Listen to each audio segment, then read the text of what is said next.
Muslimnagar social welfare foundation একটা পুরাতন foundation. এটা গত আওয়ামী শাসন আমলে বন্ধ ছিল। 5ই আগস্টের পরে আবার এটা পরিচালিত হয়, নতুনভাবে শুরু হয়। আমাদের পরিকল্পনা হচ্ছে আমরা এই ফাউন্ডেশনের মাধ্যমে এলাকার যে সমস্যাগুলো আছে সেই সমস্যাগুলোকে ধাপে ধাপে নির্মূল করা, এলাকার যুবকদের নিয়ে কাজ করা এবং সেই সাথে এলাকার ওল্ড জেনারেশন এবং ইয়ং জেনারেশন এই দুটাকে সমন্বয় করে আমরা এলাকার উন্নয়নে অংশগ্রহণ রাখতে পারি। সেই সাথে আমরা ঢাকা শহর এবং ঢাকার বাইরে সারা বাংলাদেশে যাতে এটা ছড়িয়ে দিতে পারি সেই আশাবাদ ব্যক্ত রেখে মুসলিমনগর সোশ্যাল ওয়েলফেয়ার ফাউন্ডেশনের কার্যক্রম চলতেছে এবং এটাই আমাদের মূল পরিকল্পনা।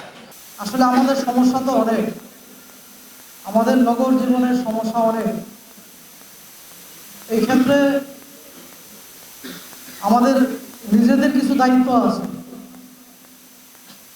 আমরা মানুষ হিসাবে, নাগরিক হিসাবে আমাদের কিছু দায়িত্ব আছে।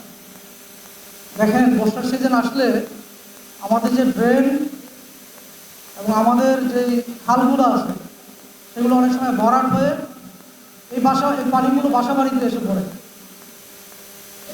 এখানে আমাদের কিছু অসততার কারণে দেখবেন যে আমাদের যে কলার চিগলা, আপনার চিপসের যে প্যাকেট, অনেক সময় বাসা বাড়ির যে ময়লাগুলো যেগুলো পিসিএসপির গাড়িতে দেওয়ার কথা সেগুলো আমরা ওই খাল নালাগুলোতে আমরা ফেলাই।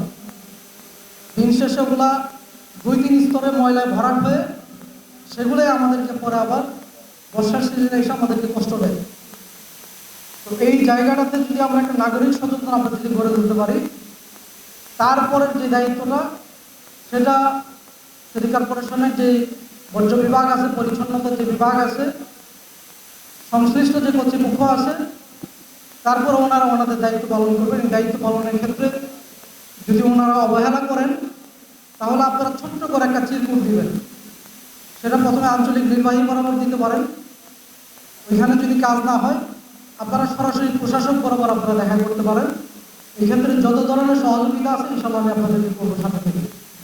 আমাদের কোনো গলিতে আল্লাহ না করুক যদি আগুন লাগে, সেখানে যদি একটা ফায়ার ব্রিগেড একটা গাড়ি ঢোকার মধ্যে জায়গা না থাকে তাহলে সেখানে কিন্তু সর্বনাশ হয়ে যাওয়ার সম্ভাবনা আছে।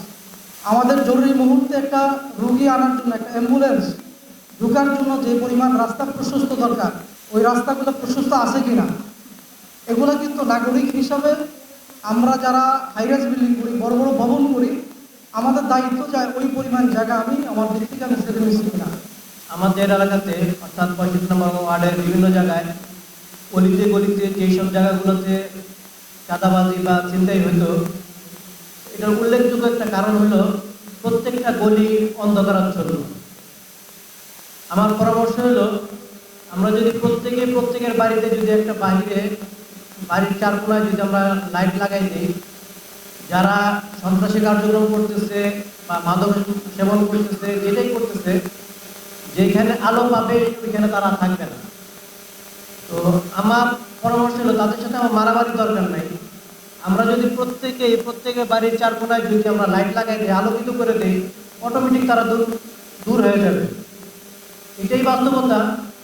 আলো আসলে অন্ধকার থাকে না, আর অন্ধকার আসলে আলো থাকে না। এখন আমাদের প্রত্যেকের করণীয় হলো কিভাবে আমাদের সমাজটাকে, কিভাবে আমাদের এলাকাকে আমরা আলোকিত করতে পারি।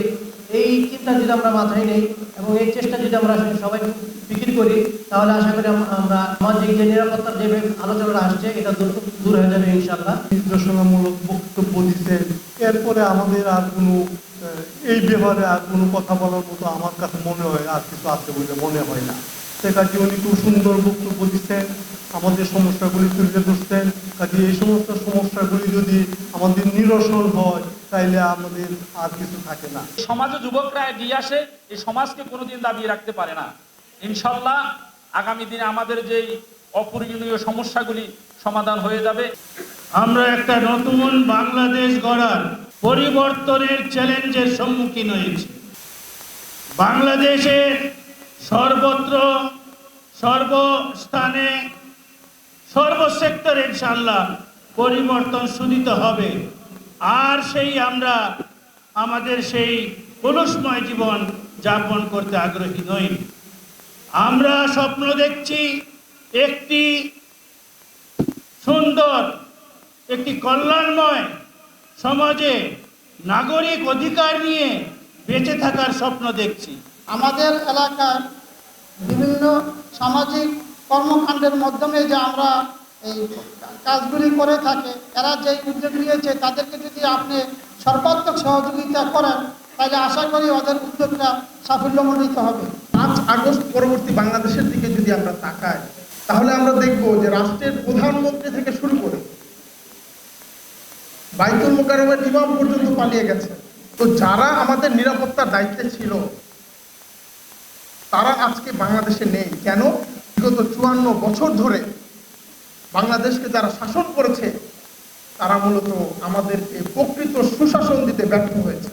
আজকে যারা প্রশাসন থেকে এখানে এসেছেন, আমি যাত্রাবাড়ি ডেমরা থানার সকল জনগণের পক্ষ থেকে তাদের দৃষ্টি আকর্ষণ করে অনুরোধ করছি, আপনারা যদি ইচ্ছা করেন পূর্ববর্তী বক্তারা যেই সমস্যাগুলি তুলে ধরেছেন, আশা করি আপনারা আপনাদের চেয়ারে বসে যদি সঠিক নির্দেশনা দান করেন আমরা আপনাদের সেবাটুকু পাবো।